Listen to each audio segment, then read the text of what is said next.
आज हम करेंगे टीजीटी साइंस में फिजिक्स का चैप्टर 3 जो हमने कल इससे प्रीवियस लेक्चर में कराया था।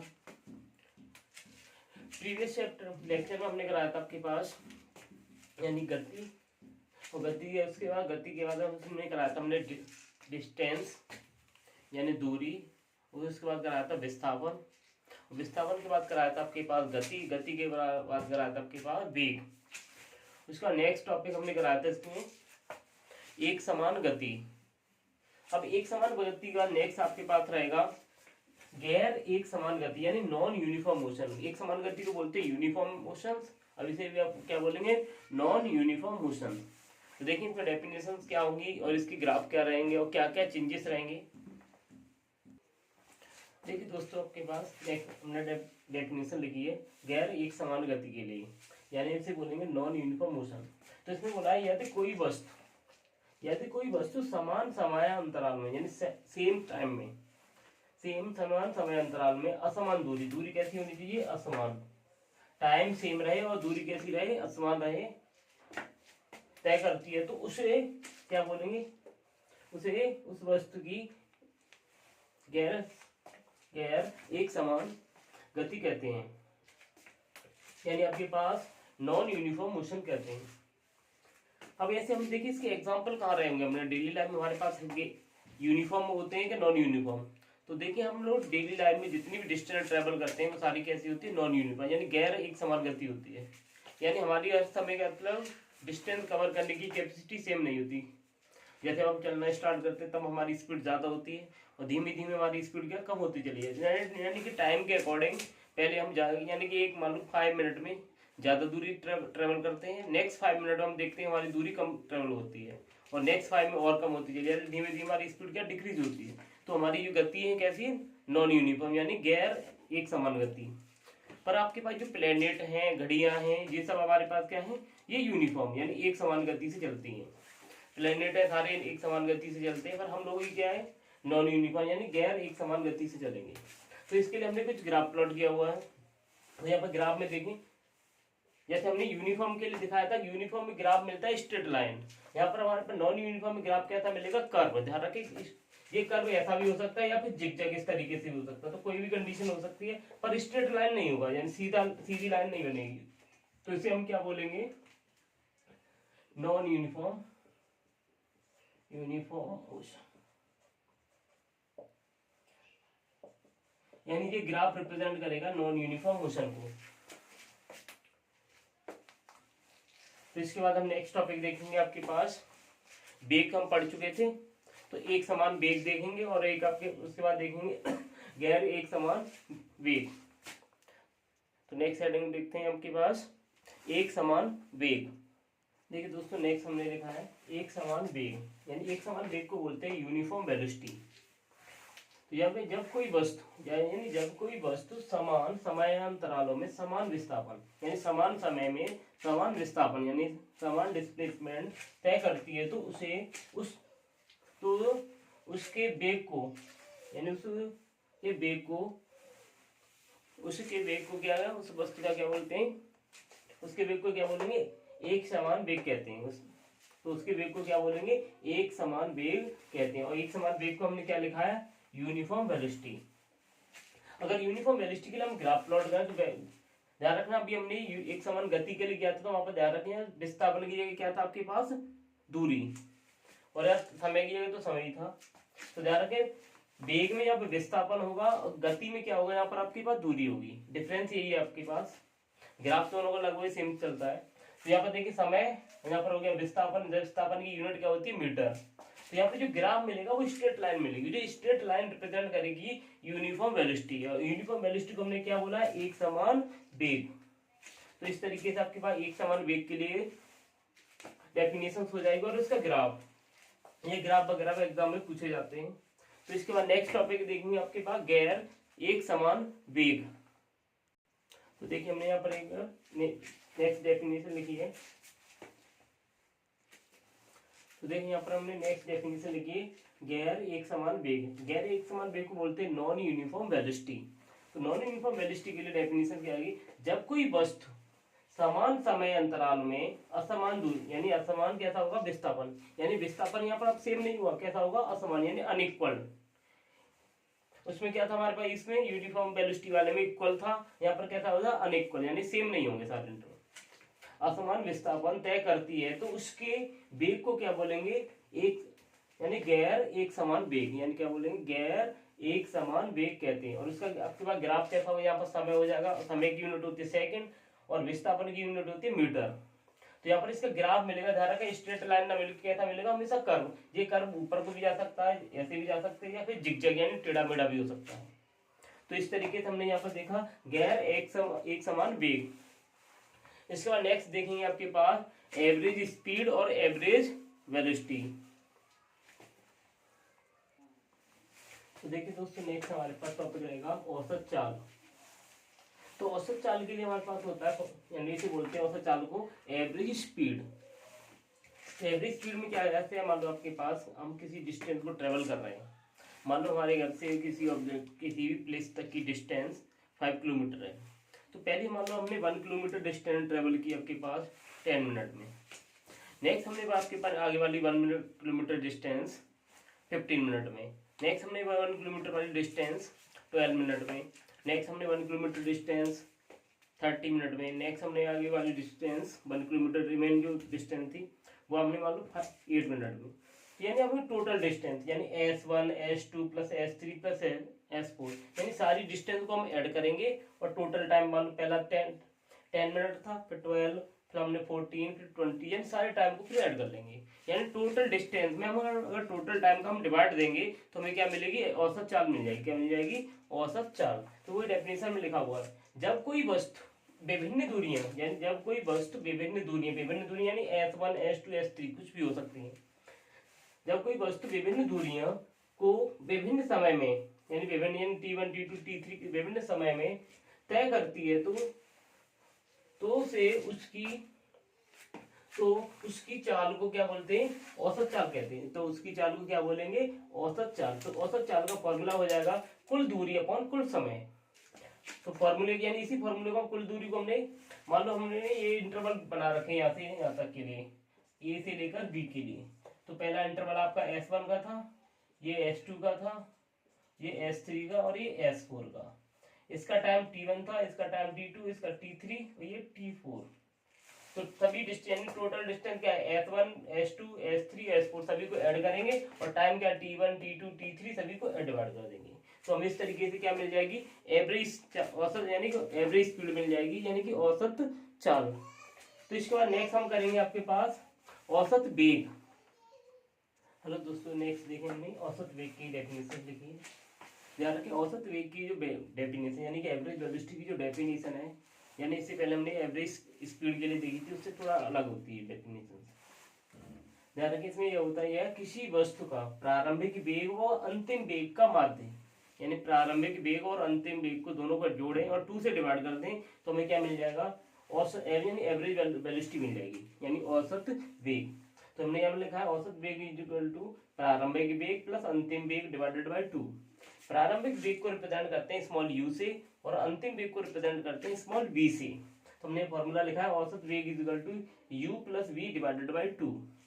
अब इसी का यानी कि इसका दूसरा फॉर्मूला होता है आपके पास औसत वेग इज इक्वल टू x2 होता है यहाँ पर फाइनल पोजीशन, x1 होता है इनिशियल पोजीशन, यानी x2 में फाइनल पोजीशन में अंतिम स्थिति और ये प्रारंभिक स्थिति, और ये आपके पास अंतिम टाइम, ये प्रारंभिक टाइम।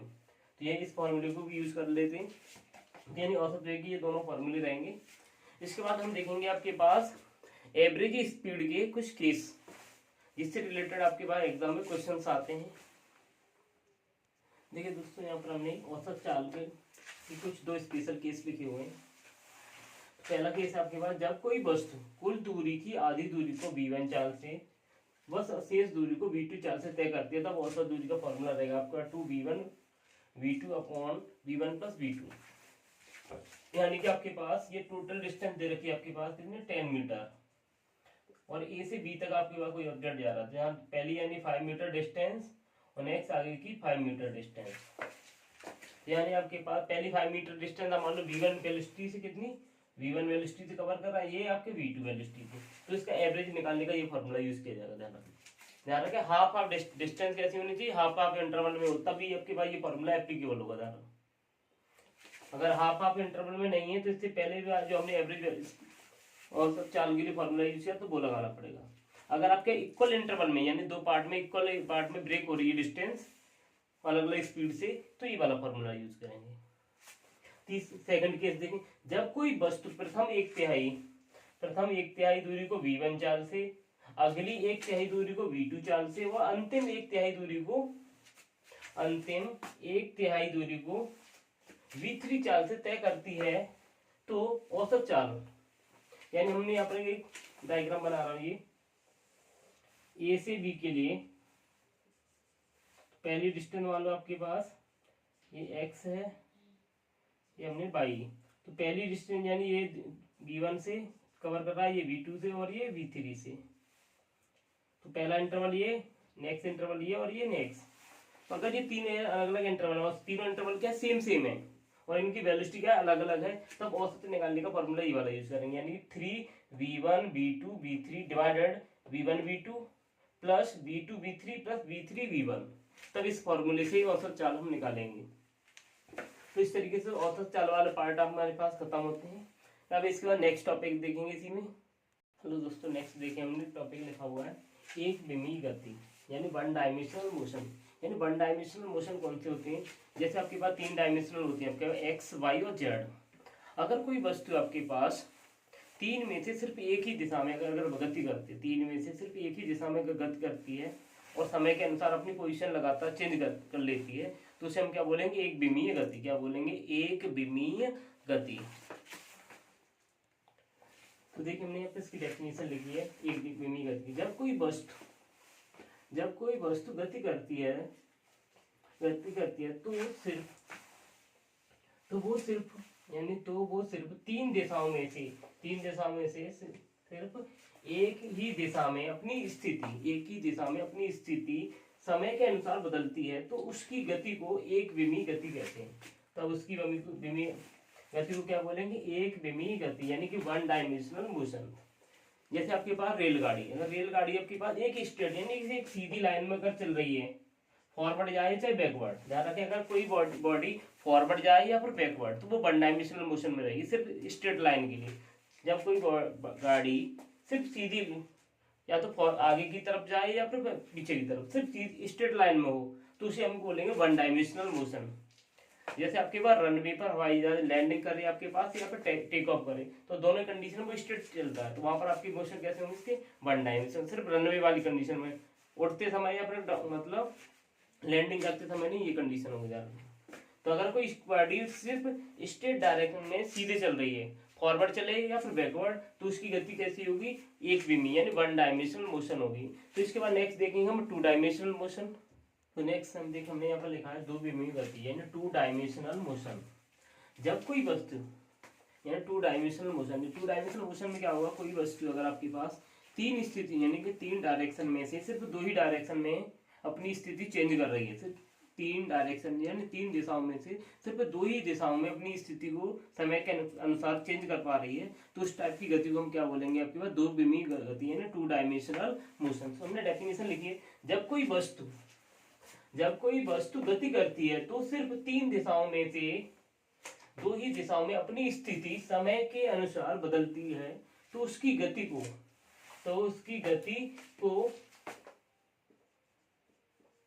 को क्या बोलेंगे, द्विविमीय गति होती है या द्विविमीय गति कहते हैं। तो इसके लिए एग्जांपल, अगर कोई आप पार्टिकल बेटा सर्कुलर ट्रैक में इस तरीके से घूम रहा है यानी इसके सर्कल में घूम रहा है, तो भी वो द्विविमीय गति यानी टू डायमेंशनल मोशन होगा। अगर कोई बॉडी आपके पास रेक्टेंगुलर ट्रैक में घूम रही है यानी इस पर ऐसे चल रही है, तो ये भी टू डायमेंशनल होगी। ट्रायंगुलर फॉर्म में इस तरीके घूम रहा है यानी ऐसे चल रहा है इस तरीके से, यानी ये गया हो गया इस तरीके से, तो ये भी आपका टू डायमेंशनल होगा।